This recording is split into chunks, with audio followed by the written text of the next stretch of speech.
Evangelho de Marcos, capítulo 10, versículos de 46 a 52. Chegaram a Jericó. Ao sair de Jericó, ele, os seus discípulos e grande multidão, Bartimeu, mendigo cego, filho de Timeu, estava sentado junto ao caminho.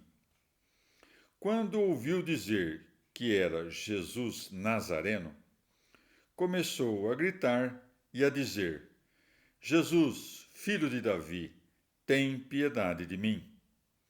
Muitos ameaçavam-no para que se calasse, mas ele gritava cada vez mais forte: Filho de Davi, tem piedade de mim. Jesus, parando, disse: Chamai-o.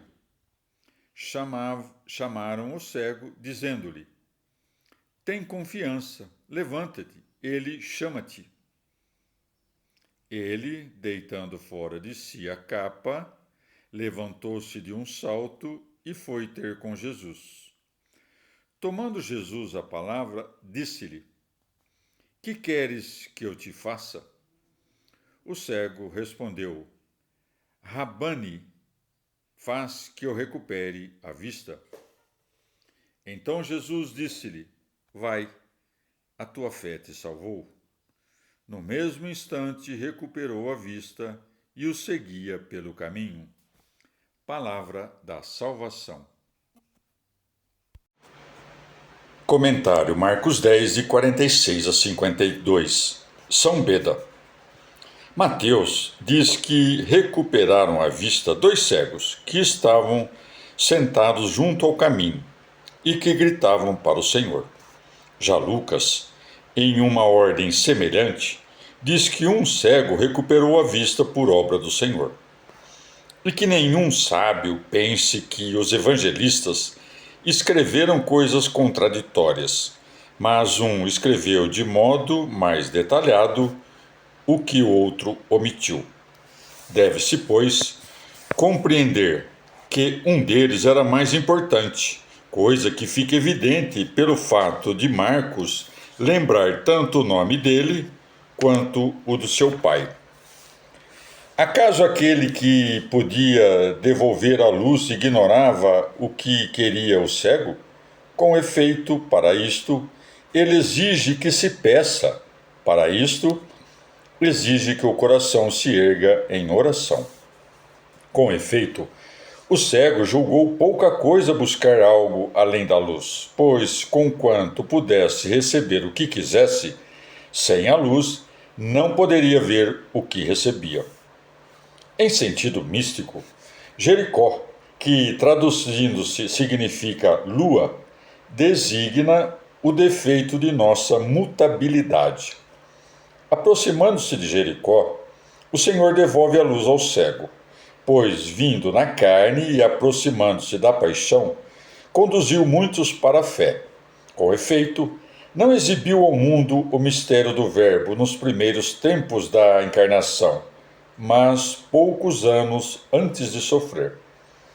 Pelo fato de, aproximando-se de Jericó, ter devolvido a vista a um único homem e, ao sair de Jericó, a dois, deu a conhecer que antes de sua paixão, pregou apenas para o povo dos judeus, mas depois de sua ressurreição e ascensão, manifestou pelos apóstolos os segredos profundos da divindade e da humanidade, tanto aos judeus quanto aos gentios. Quanto ao fato de Marcos falar de um único homem que recuperou a vista, diz respeito à salvação dos gentios, de modo que a figura fosse coerente com a salvação daqueles que instruía para a fé. Mateus, de sua parte, que escrevia o seu evangelho para os hebreus que acreditavam, uma vez que partiria também para levar a notícia aos gentios, convenientemente, disse que dois recuperaram a vista, para ensinar que a graça da fé dizia respeito a ambos os povos. Partindo, pois, de Jericó, o Senhor, seus discípulos e uma grande multidão, um cego se sentava junto ao caminho mendigando, pois, subindo o Senhor aos céus, seguindo-o muitos dos fiéis, e todos os eleitos desde o início do mundo, atravessando com ele a porta do reino dos céus, logo o povo dos gentios começou a ter a esperança da iluminação. Povo que mendiga, sentado junto ao caminho, pois, ainda sem entrar no caminho da verdade, se esforça por chegar lá. Uma vez reconhecida a boa fama do nome de Cristo, também o povo dos gentios quer fazer-se dele participante.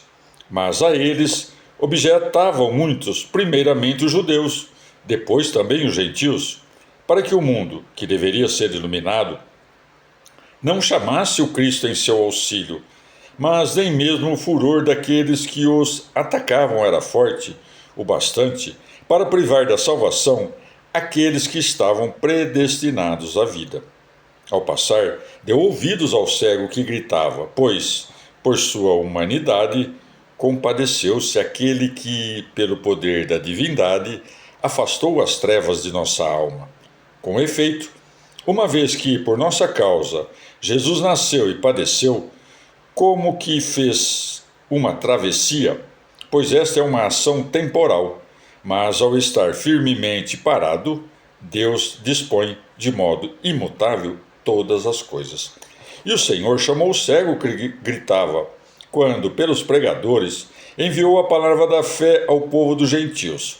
Esses pregadores, chamando o cego, mandam-no ter confiança, levantar-se e ir até o Senhor, quando, pregando aos ignorantes, ordenaram-lhes que tivessem a esperança da salvação, que se erguessem do torpor dos vícios e que se armassem dos esforços das virtudes.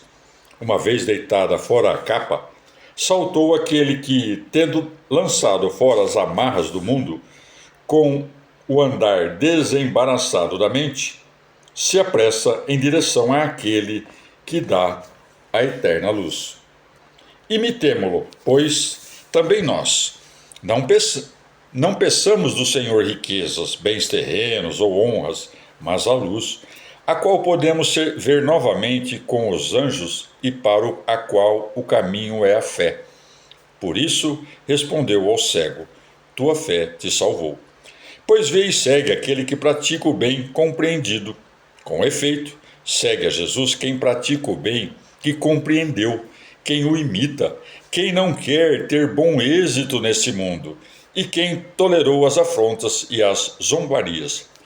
Uma vez que, pelo deleite das coisas corporais, caiamos da alegria interior, ele mostrou com qual amargor se retorna para lá.